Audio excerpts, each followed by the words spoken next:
নমস্কার বন্ধুরা,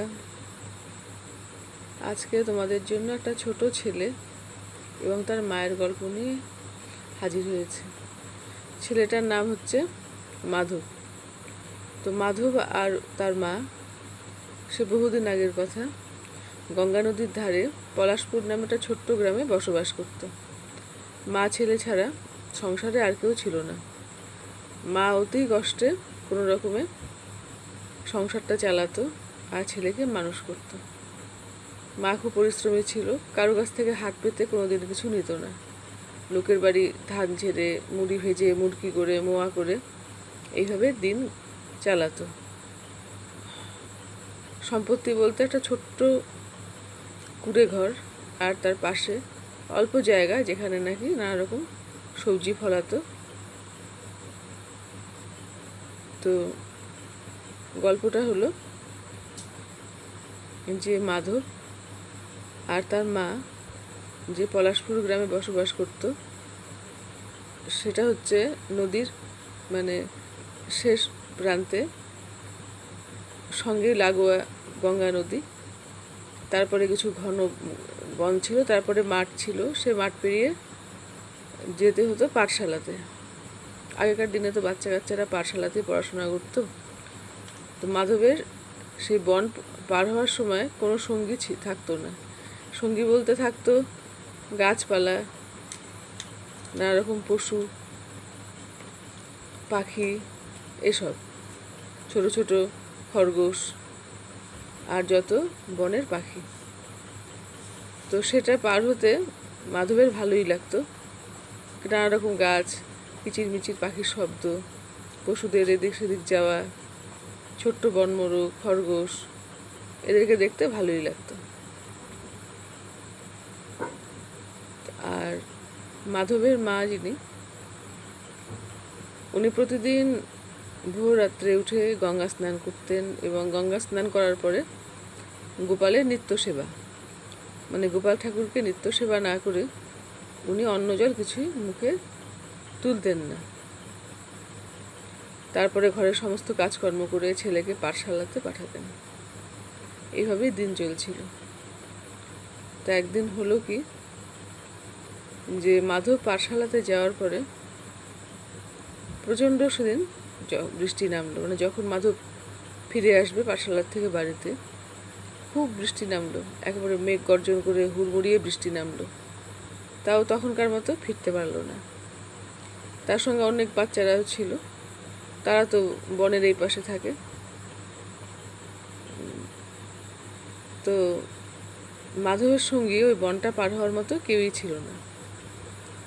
তো বৃষ্টি থামার পরে মাধব যখন বাড়ির রাস্তা ধরল, তখন বেশ কয়েকজন বন্ধু তো তার সঙ্গে ছিল, কিন্তু যেই বনটা এলো মাঠ পার হয়ে, তখন তো যে যার বাড়ি চলে গেল।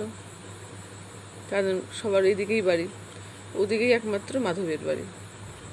সে কী করলো, বনে ঢুকলো, বনের রাস্তাটাতে ঢুকলো বাড়িতে ফিরবে বলে। এমনিতেও প্রতিদিনের চেনা রাস্তা, প্রতিদিনই সে যাতায়াত করে, তার মাও যাতায়াত করে, কিন্তু সেদিন একটু ভয় ভয় করতে লাগলো। কারণ পুরো অন্ধকার নেমে আসছিল, সন্ধ্যা হয় হয়, বৃষ্টির জন্য যেহেতু আটকে গিয়েছিল। তা যখন ভয় ভয় করতে লাগলো, তখন তার মায়ের কথা মনে পড়লো। যে মা বলতেন যে মাধব যখন কোনোদিন তোর ভয় করবে বা খুব একা লাগবে, তখন তুই মনে মনে স্বয়ং নারায়ণ, যিনি, যার আমি নিত্য সেবা করি, তার ছোটোবেলার রূপ গোপাল ঠাকুরের নিত্য সেবা করি গোপালের, তাকে মনে মনে স্মরণ করবি, দেখবি তো সব ভয় কেটে যাবে। তো মাধব বনের রাস্তা দিয়ে বেশ কিছুটা দূর এসে বেশ ভয় ভয় করতে লাগলো। তখন মায়ের কথা স্মরণ করে প্রাণপণে সেই গোপাল ঠাকুরের, সেই নারায়ণ ঠাকুরের কথা মনে করতে লাগলো। তো হঠাৎ দেখে বনের ডান দিক থেকে একটা ছোট্ট বাচ্চা, তারই বয়সী, গায়ের রং শ্যামলা শ্যামলা, হাতে বাঁশি নিয়ে তার সামনে এসে হাজির হলো। মাধব তো অবাক হয়ে গেল, বলে, কে তুমি? ছেলেটি হেসে বলল যে আমি গোপাল। গোপাল? কই, তোমাকে তো এর আগে কোনোদিন দেখিনি।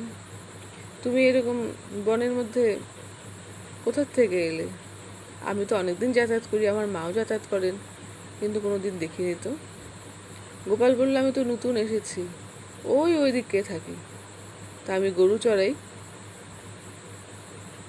আমার নাম এমনিতে গোপাল, সবাই আমাকে রাখাল বলেই বেশিরভাগ ডাকে, যেহেতু গরু চড়াই ওই জন্য রাখাল বলে ডাকে। ওই দিকে থাকি, নতুন এসেছি, আমার পিসির বাড়ি ওইদিকে। তাই নাকি? পিসির বাড়িতে এসে তুমি গরু চড়াও? ঠিক বুঝলাম না তো। বলে, হ্যাঁ গো, আমি ঘুরতে এসেছি। এই পিসি বললো, যা তো গরুটা চড়িয়ে নিয়ে আয়। তো গরু চড়াতে এসে এত বৃষ্টি নামলো না, এক জায়গায় আটকে গিয়েছিলাম, তো ভাবলাম যে কে যায় রে বনের মধ্যে, দেখি যে তুমি। তো এগিয়ে এসে আলাপ করতে খুব ইচ্ছা হলো, চলো তোমার বাড়ি অবধি যাই।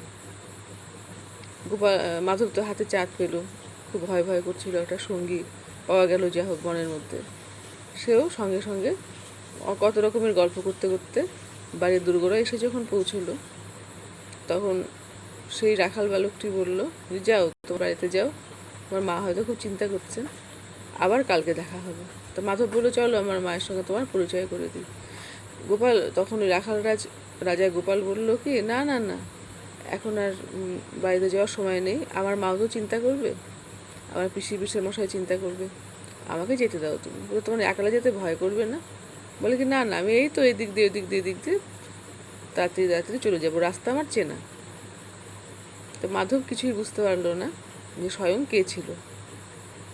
তো বাড়িতে আসলো, দেখে যে হ্যাঁ ঠিক, মা খুব চিন্তা করছে, এদিক ওদিক দেখছে। বলে, কিরে মাধব, এত দেরি করলি? বলে যে, মা বৃষ্টির জন্য আটকে গিয়েছিলাম, কিন্তু মা তোমার কোনো চিন্তা নেই জানো, এরকম বনের মধ্যে আস্তে আস্তে গোপাল বলে একটা ছেলের সঙ্গে দেখা হলো, সে বলে রাখাল, সে গরু নিয়ে চড়াতে চড়াতে এদিকে আসছিল, পরে বৃষ্টি নামার জন্য বনের মধ্যে বলে আটকে গিয়েছিল, পরে আমার সঙ্গে কথা গল্প করতে করতে আসলো। তোর মা কিছুটা অবাক হলো, বলে কি, তাই নাকি?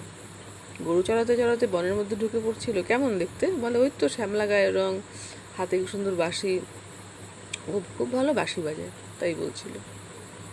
তা মাধবের মা একটু কেমন কেমন লাগলো, পরে উনিও কিছু মনে করলেন না, যে হবে হয়তো। এমন করে প্রতিদিন যখন মাধব পাঠশালায় যেত, তখন না, যখন ফিরে আসতো, প্রতিদিনই তার বনের মধ্যে গোপালের সঙ্গে দেখা হতো, এবং গোপাল অনেক গল্প করতে করতে তাকে বাড়ি অবধি পৌঁছে দিত, আর বলতো, দেখো তুমি ভয় পেও না, যখনই ভয় পাবে আমার কথা মনে করবে, দেখবে আমাকে সামনেই পেয়ে যাবে। তো এরকম করেই দিন চলছিল। তা একদিন হঠাৎ করে মাধবের মায়ের মনে হলো যে নাকি প্রতিদিন ও ছেলেকে নিয়ে যাওয়া, আসার সময় সঙ্গী হয়, তাকে একদিন বাড়িতে ডেকে, যাই হোক না কেন, দুটো ডাল ভাত খাওয়ানো যেতে পারে। তো মাধবকে বললো যে, মাধব, এর পরের দিন তুমি ওই গোপাল ছেলেটাকে সঙ্গে নিয়ে এসো তো, তার সঙ্গে দুটো কথাও বলবো, তাকে বলো যে আমার মা নিমন্ত্রণ করেছে, একটু ডাল ভাতই না হয় খাবে। তো তার পরের দিন মাধবের পাঠশালা তাড়াতাড়ি ছুটি হয়ে গেল, ছুটির দিন ছিল, তো দুই একটা পাঠ করিয়েই পণ্ডিত মশাই ছুটি দিয়ে দিলেন। তো মাধব যখন আসলো বনের ধারে, তখন দেখে গোপাল ঠিক দূরে দাঁড়িয়ে আছে গাছের নিচে। তখন মাধব বলল, চলো, আমার মা বলেছে তোমাকে বাড়িতে নিয়ে যেতে, মা কি বলে, তোমাকে একটু খাওয়াবে আর কি গল্প করবে, কি যেন তোমাকে বলবে। গোপাল হেসে ফেললো, বলে কি, আমি তো কারোর বাড়িতে যাই না গো, আমি যে আমার বাড়ির বড়দের বলে আসিনি। তো মাধব বললো, না না, ওসব আমি শুনবো না, চলো চলো চলো চলো, আজকে চলো তো দেখি, রোজ আমার সঙ্গে আসো, গল্প করো, মা তোমাকে দেখতে চেয়েছেন, আর কি, মায়ের হাতের যা রান্না, এত সুন্দর রান্না খেলে তুমি রোজ খেতে চাইবে। তো গোপাল হেসে বললো, আচ্ছা চলো চলো। তো মাধব গোপালকে নিয়ে আসলো বাড়িতে, মা কাছে সমস্ত রকম গল্প করলো, আসলো। সেদিন খুব সুন্দর করে কিছু রান্না করছিলেন মাধবের মা, খুব তৃপ্তি ভরে যত্ন করে খেলো সে গোপাল নামের ছেলেটা, খেয়ে দিয়ে বিদায় নিল। তো এমন করে মাধবের মা হঠাৎ লক্ষ্য করলো যে যখন নাকি গোপাল খাচ্ছিল, বারবার কেন জানি মনে হচ্ছিল যে স্বয়ং ভগবানই সামনে এসে বসে খাচ্ছে, মানে এরকম একটা অনুভব হলো আর কি। এবং খুব তৃপ্তি পেলেন তিনি, মানে বাচ্চারা তো এরকম মনে হতেই পারে। তো পরদিন যখন মাধবের মা স্নান করে সে গোপালের নিত্য সেবা দিতে গেলেন, সকালে উঠে একটু মুড়ি মুড়কি দিতেন, তখন কি দেখলেন? দেখলেন যে গোপালের জায়গায় সে ছেলেটির মুখ ভেসে উঠছে বারবার। সেই ছেলেটির মুখ বারবার ভেসে উঠছে, হাসি হাসি মুখ।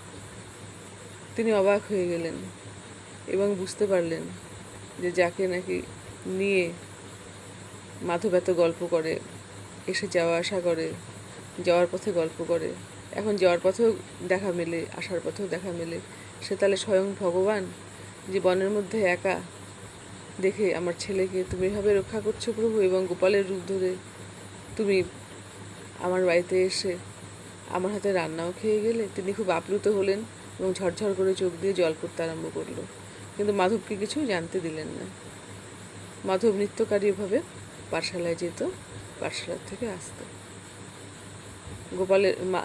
মাধবের মা বুঝতে পারলেন ঠিকই, ছেলেকে কিছু বললেন না এবং খুব ভক্তি ভরে রোজ গোপালের নিত্য সেবা করে যেতে লাগলেন। আর কোনোদিন বলেননি যে গোপালকে নিয়ে আসবে, কারণ উনি জানতেন যে গোপাল তার হাতেই প্রতিদিনই 2 থেকে 3 বেলা তার হাতে নিত্য সেবা নিচ্ছেন। বারবার আসলে যদি ভগবান, মানে যদি বুঝে ফেলে যে আমাকে ভগবান রূপে সেবা করছে, পরে যদি বিমুখ হন,